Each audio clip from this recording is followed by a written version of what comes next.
everyone. Thank you for being here.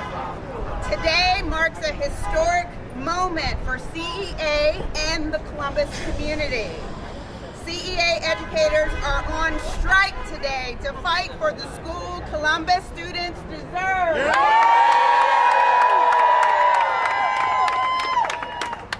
In just the last few hours, parents have delivered coffee and water to the picket lines. Students have visited to say hello and offer hugs. Thank you.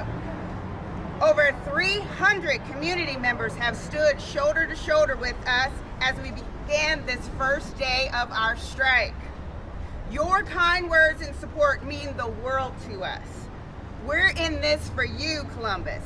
This strike is an investment in the future of our city, and we will continue fighting until we have safe, properly maintained, and fully resourced schools in every neighborhood.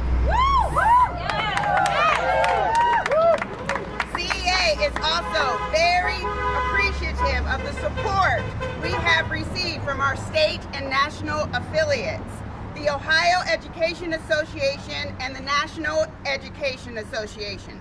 OEA President Scott DeMario and NEA Vice President Princess Moss are here with us now and will be joining President Coniglio at several of our picket lines today in support of our members. We know the board will meet tonight at 8 p.m. We hope our supporters will join us as CEA rallies beginning at 7 p.m. in the Park and Ride lot located at 3773 South High Street. Woo! Woo!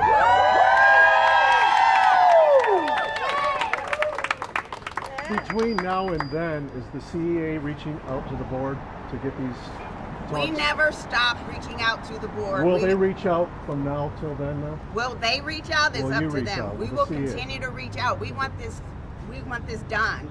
Okay. We want to be in the classroom with her. Who's reaching? I don't. Who's reaching out? I mean, saying it is one thing. We are reaching out. Okay. We've made calls. We've sent emails. We contacted the federal mediator. We want to negotiate. We need to get them to the table so that we can get this done. We want to be in the classroom with our students. Yes. I just want to make sure somebody's actually reaching out. Absolutely. Absolutely. In their public statements, the school board has said that their latest final offer meets many of the demands by the CEA and satisfies a number of the conditions. What's your comment to that? What the Columbus Board of Education is not saying is that they don't want to be held accountable to fix the schools that Columbus students deserve. Right. If they are going to hold us accountable, they need to be accountable as well. The district just told us that there are 3 schools that don't have working HVAC or improvements in them, and 2 of them are because of supply chain issues are being worked on, and Mifflin is going to be taken care of through a rebuild. Why is that not enough? Having supplies in the building is not the same as having these systems functioning and ready to go for our students. You can say they're in the buildings, but they're not functioning. And we need guarantees not only that they will be functioning, but when. We understand that these things take time, but they need to come through with accountability to let our students, our parents know that they are actually going to fix these schools. If they came through on that one issue, the HVAC, if they outlined the timeline from this will be done, X, Y, and Z, building by building, is that enough to get kids in the classroom? I would say that's a starting point. We want to finish this negotiation process and get the schools that Columbus students deserve. Is pay still part of the sticking point? I think, we made some movements, and we're proud of the movements that we made, both economic and non-economic, but there's still room to go. That's why we want to get back at the table to make sure that everyone is accounted for, and especially our students are taken care of. What was the final count of last night's vote? Not percentage, but final count. I don't know the percentage of numbers. I don't have that number for you. We had 94% on both votes. So what has the district's response been in terms of your efforts to reach out and get back to the negotiating table? The district has not responded to us directly as of today. Has the district reached out to you today? No. At all? No.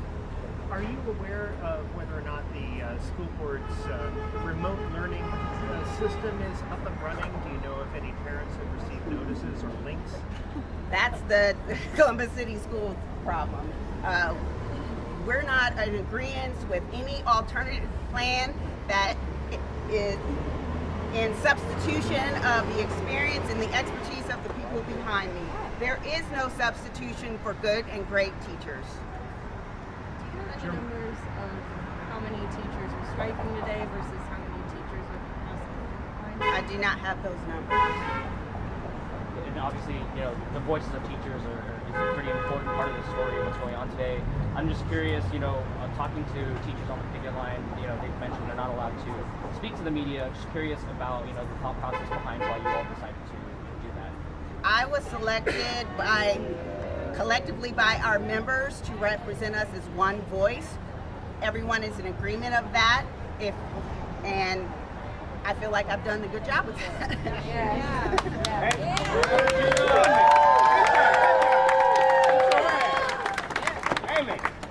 What's your message to the parents who have to make a tough decision now about whether to send their kids back to school with remote learning, substitute teachers, or potentially keep them home in risk penalized days? We respect their decisions no matter what decision they make. We understand that parents are in a difficult space right now, but we also want them to understand that we are doing this for the students of Columbus, and that we truly are making this sacrifice because we want the schools that Columbus students deserve.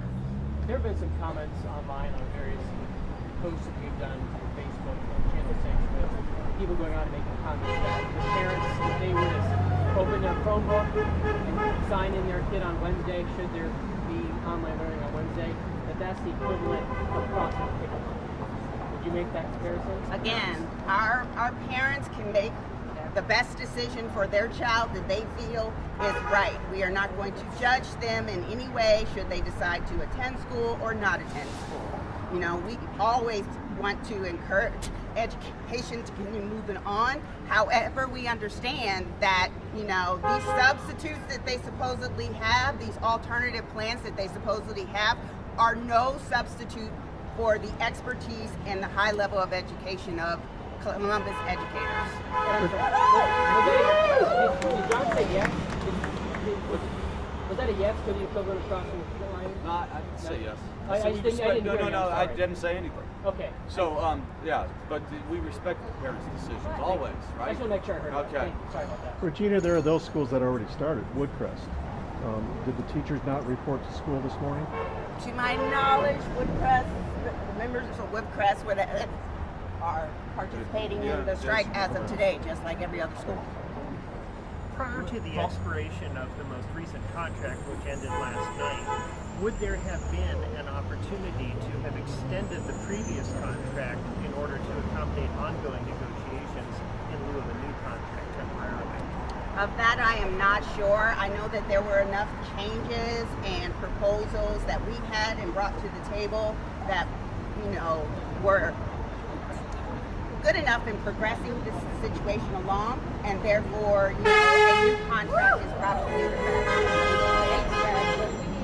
Following up on the question about crossing the picket lines, we've heard 94% of the members voted to approve the strike. So the other 6%, what's the expectation for those members? Will you guys expect they will return to school?